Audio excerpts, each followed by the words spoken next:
Hello friends, नमस्कार। स्वागत करती हूँ आप सभी का अपने इस चैनल में। तो फ्रेंड्स, आज जो एक महत्वपूर्ण जानकारी देनी है आप सभी को, जो कि इस वर्ष मुझे लग रहा है कि ये प्रश्न यहाँ से 100% बनेगा। तो इस प्रश्न के लिए कुछ महत्वपूर्ण जानकारी है।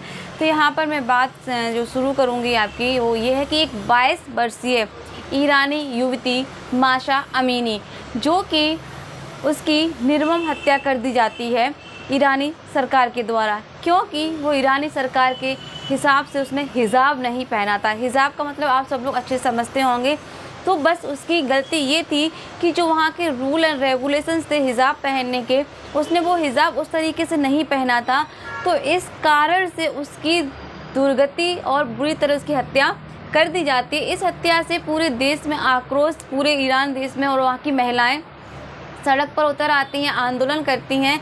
और बात यहीं तक नहीं रुकती। जब से ईरान में इस्लामिक तौर तरीके अपनाए गए हैं सन 1979 से वहाँ की स्त्रियों की हालत बद से बदतर होती जा रही है। तो यहाँ पर इस हालत को देखते हुए वहाँ की जो सभी महिलाएं थीं, सभी ने आंदोलन किया, जागरूकता फैलाई।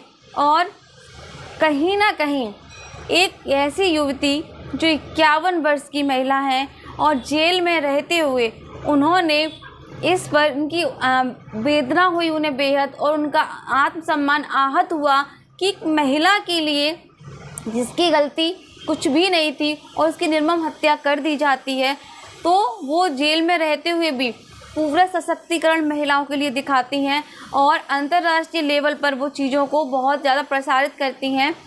आज वो महिला जो है, जिसकी मैं बात कर रही हूँ, शायद आप समझ रहे हो, लेकिन थोड़ा सा और जान लेंगे उनके विस्तार में, क्योंकि आज वो महिला अभी भी जेल में ही है और ऐसी बहुत सारी यातनाएं उन्होंने सही हैं।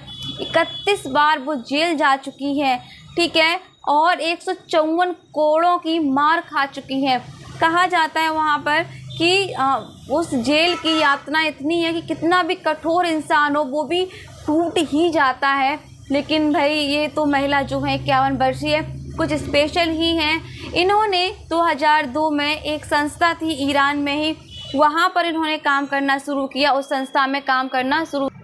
तो इन्होंने ईरान की एक संस्था थी, शीरीन ईवानी संस्था, ठीक है, शीरीन ईवानी संस्था 2002 में इन्होंने महिलाओं की सुरक्षा और जागरूकता के खिलाफ इन्होंने आवाज़ दी और उस संस्था में अपनी पूरा जी जान से अपना काम दिखाया। तो वो संस्था इनसे इतनी प्रसन्न हुई और इतनी प्रभावित हुई कि जब उस संस्था को ये नोबेल प्राइज़ के लिए कहा गया, तो उन्होंने कहा कि इसके हकदार हम नहीं, इसके हकदार तो वो जवान लड़की है जिसने ये हम लोगों को अभियान चलाया और जागरूक किया और चीज़ों के प्रति समर्पित होने के लिए कहा कि किस तरह से हम देश की स्त्रियों की रक्षा कर सकते हैं।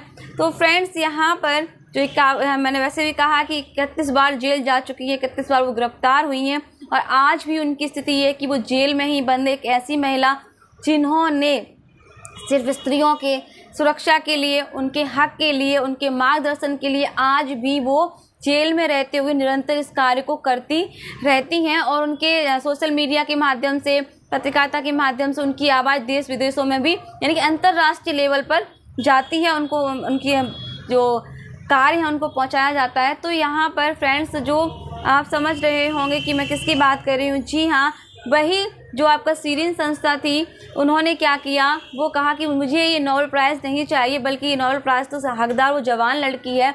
वो जवान लड़की कोई और नहीं, वही 51 वर्षीय महिला हैं जो आज जेल में हैं और जिनका नाम है नरगिस मोहम्मदी।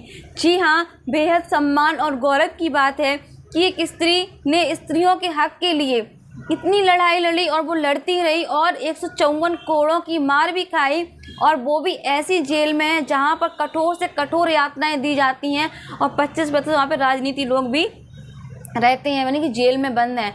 तो जब ये मैंने सुना, उसमें पढ़ा, तो लगा मुझे कि वाकई में हम अपने घर में अपने हक के लिए, अधिकार के लिए नहीं कुछ कह सकते हैं, समाज तो बहुत दूर की बात है, लेकिन एक वही स्त्री जेल में भी कठोर यातनाएं भी सह रही है और उसके बाद भी अपने कार्य पर कोई विराम नहीं दे रही हैं। बेहद सम्माननीय है, नतमस्तक होने लायक है हमारी जो नरगिस मोहम्मदी जी हैं, जिनको नोबेल शांति पुरस्कार 2023 के लिए नवाजा गया है।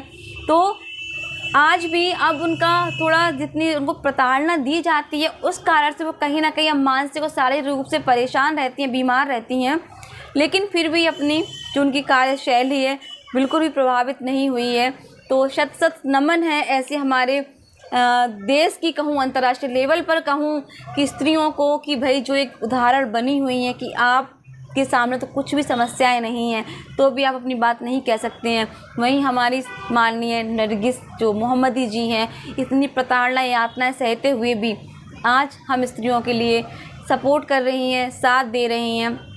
तो ये जी हाँ बेहद सम्मानजनक है, आपको याद होना चाहिए ये पॉइंट। आपका एग्ज़ाम जो मैंने जानकारी दी है कि वो किस संस्था से जुड़ी, किस वर्ष से जुड़ी, उनकी उम्र क्या है, वो किस जेल में है, तो इस जानकारी आपके लिए बेहद महत्वपूर्ण है।